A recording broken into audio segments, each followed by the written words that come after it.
girls. I am back with another video. This time it's a little bit different because before I really had no consistency, and this is sort of my effort to make this channel more consistent.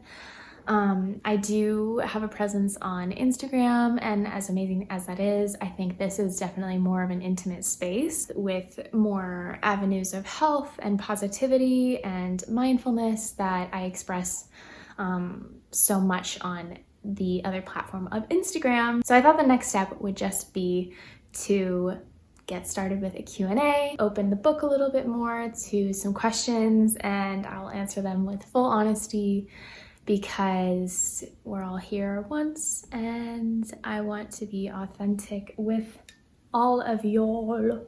So I wrote them down on my laptop. Keep in mind, I do not have all of the top equipment to record things like this, so pardon the audio or the quality of this video. I just hope the information shines through beyond that. Okay, I think I like this angle more. Okay, and I just chose the top questions that felt more relevant to what is going to be integrated onto this platform of YouTube. So let's get started. The first question is, who am I? My name is Taya Kapila. I am a holistic health coach and I am a ceramicist as well. Just recently come into my own, my passion, and I feel like I'm definitely following through with things that make my soul light up, and I'm finding such a deep gratitude for that courage that other people have to come into their own and really risk a lot of what they have in a stable, in their stable lifestyles currently to pursue dreams. So that's so admirable. I am a plant-based plant medicine enthusiast. I love the importance of simplicity and mindfulness and working towards a more mindful lifestyle.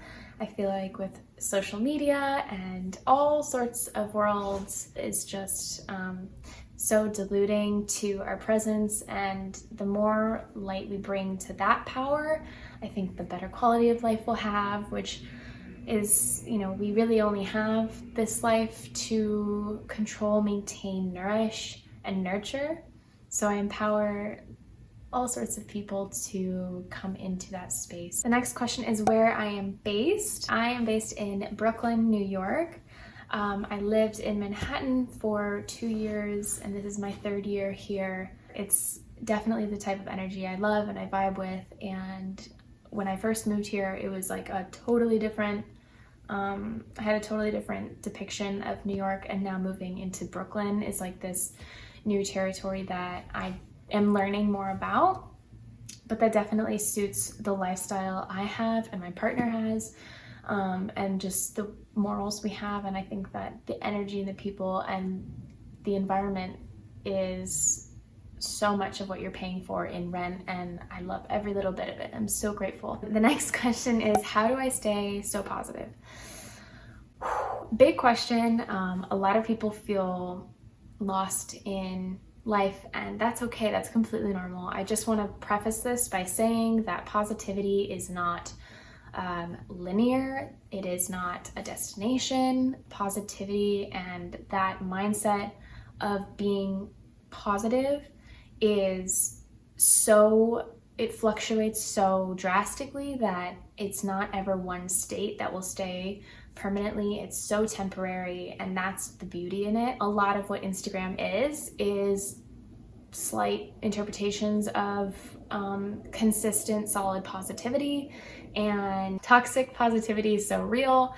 You can't glaze over feelings, you can't glaze over and dismiss huge moments of life that are negative if you just simply say that they're positive. That is very unhealthy to do, and so to establish a sense of gratitude is, I think, where positivity comes to play, is when you establish a deep rooting in what makes you happy, and how you can strengthen elements of weakness. But the way I personally stay positive or help get and keep myself into a positive state is constant gratitude. I overthink so much. That is like one thing I'm working on in therapy, and that stems from many years of childhood experiences that have led me to doubt myself and overthink in a very unhealthy way. So because overthinking is so real, it's hard to combat those feelings, but I'm using things like journaling, which has helped so much,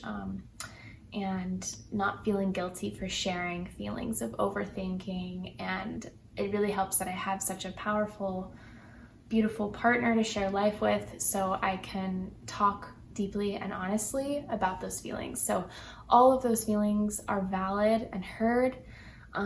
Not all deserve a space though. Like, those thoughts are what we created, and therefore they could just be let go as well. I think that's what's really important about thoughts and mindfulness and positivity is it's all temporary, and we have the option to focus on things, but it's only until all the underlying foundational stuff is well loved, well nurtured, and really acknowledged, then we can start to uplift all the positivity from the root, and that way it's consistent. How did I start my pottery journey? In high school, which I didn't even realize how big of a blessing that was to experience and have that as an elective in high school. I took it for 3 years. I had the opportunity to do like an accelerated AP program where you submit to the state your portfolio, but there weren't enough kids in the class. But anyway, I learned basic hand building, like pinch pot, slab. Briefly, I did like one class on a wheel, but that was really my introduction to ceramics. I had no idea what ceramics held. I didn't know the weight of resonance it had within me.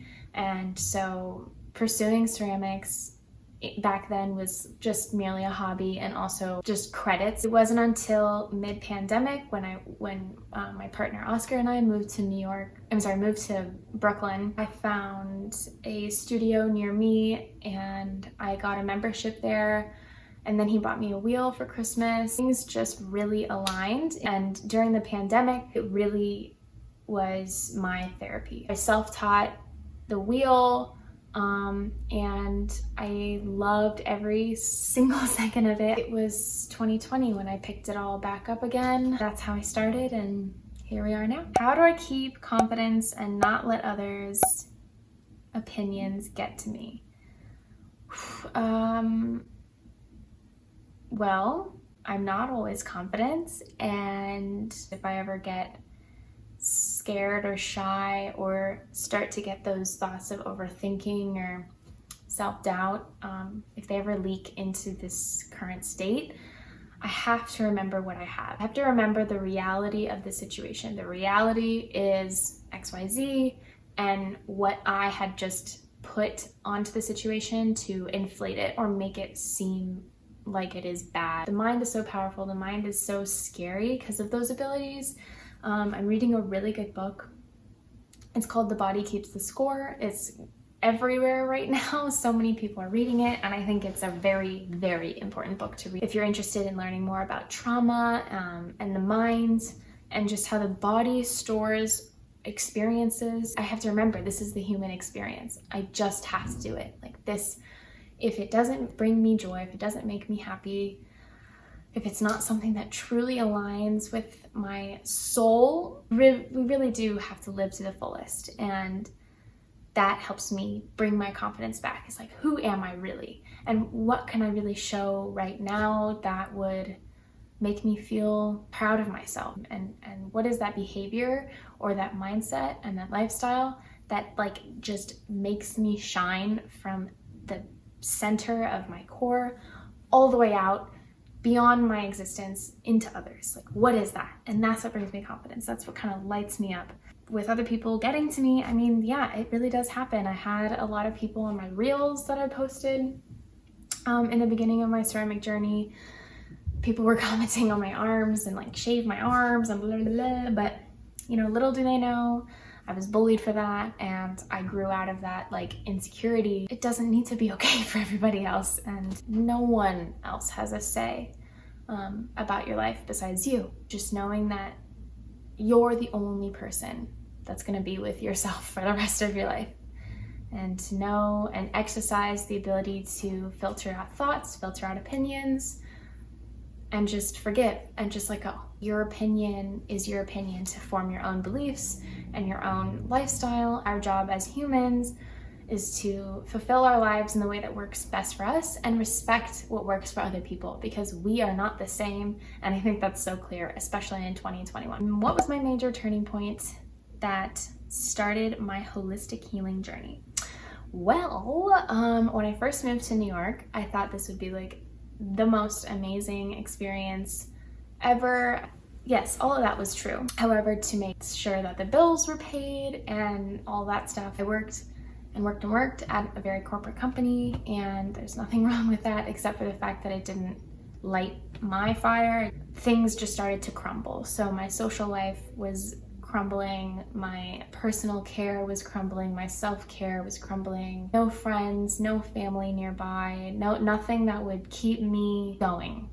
I happened to have a really traumatic experience occur with someone that worked at that location. Yeah, it made me question me as a person. I joined a community of women really that are all in the same boat, combating with the same experience in many different ways, and it's a real issue, and it made me look at life completely differently. Yeah, it wasn't until then where I really questioned a lot of things. I really took a step back, and I confronted a friend who I was really just starting to get to know and I was having a lot of fun with, but who's actually my partner now.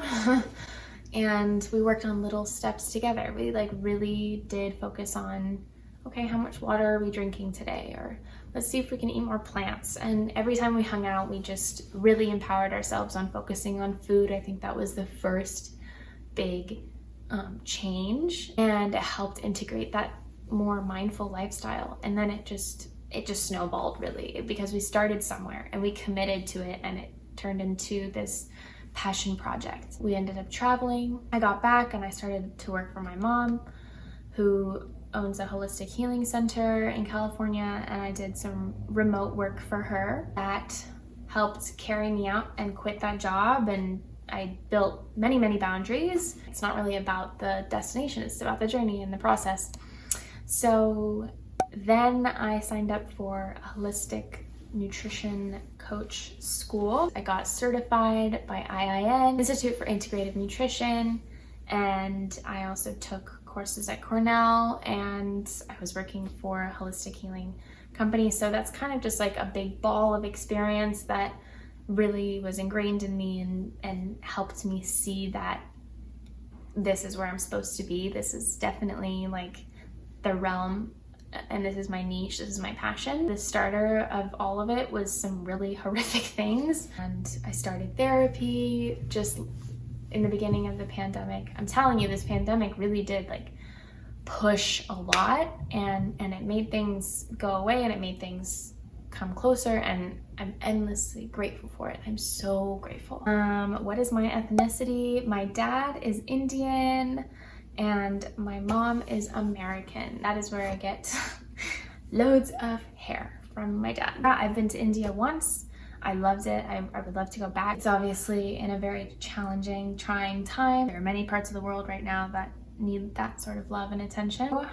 Onto a lighter subject, hair care tips and my hair journey. So the journey with my hair is actually really funny, and I'll attach some photos as well. I had really long hair, and I donated 17 inches of hair, and then I also just didn't know what to do with it afterwards. Then when I moved to New York, I chopped it super short. It was my edgy new look. Loved it, and short hair was the thing. I loved short hair. It was I didn't have to care for it. Now I'm growing my hair back, and so I feel I want to experience that long hair again in a new light, and maybe experience that goddessy, flowy, wavy hair that I never really gave love or light to in the past, because I was just too young to really understand the blessing of hair. My journey with hair is very interesting. Loads of it on my head, but the rest of my body has always been a hot topic to other people. and other people making it their business of, you know, my hairy arms or whatever it be. To be honest, I couldn't be more grateful for all the hair that I am blessed with.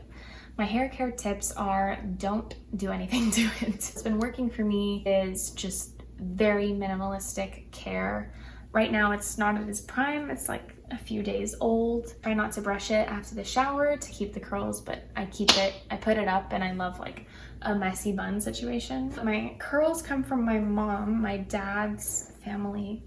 They're Indian, and this thick hair just comes from that side. But anyway, so my hair is like really, really thick, super coarse. And so I use bar shampoos that are natural because I'm trying to be eco-friendly and mindful. And then also I'll do a hair oil. I use either goey oil or everyday oil, and I'll do that to keep the frizz down and moisturize the tips of my hair, as that seems to be the driest. And then I won't wash my hair for a few days. I'm still trying to find like a silk cloth or something to wrap it in so the curls hold. I try to know every single ingredient in the products that I put on my hair and my body. How often do I exercise? I exercise about 4 times a week. So my movement is getting more and more consistent, but it's still flowing in and out of like, you know, how I feel that day or the timing. I try to work out in the beginning of the day, so I feel really accomplished and great, and I centered myself before I started the day and focused my energy on other outside things. Exercise is a very personal and intimate experience, and people's relationships with exercise is also very different. My relationship with exercise is not for physical form. It's to feel stronger, to feel more connected to my body, just to give light to what I'm living in, this vessel of existence that can be neglected. So to just say, hey body, I love you. Here's an hour, here's 30 minutes, here's 15 minutes, here's 5 minutes for you. That's magical. Who is my inspiration? I don't really have a person that inspires me. My inspiration is not from one particular place. I think it's just an open pad for energy to come, and I'll select what feels good and suiting for me. That's it. I hope that gave you a little bit more of an understanding of why I do, what I do, who I am. I want to rebuild this platform of media to better ourselves and be more conscious and mindful of the products we use, the thoughts we think, the food we eat. I would love to really open up this space for inspiration and contagious energy, that good contagious energy I think everyone deserves. Peace and love. Thank you for joining me today, and I hope to see you in the next one.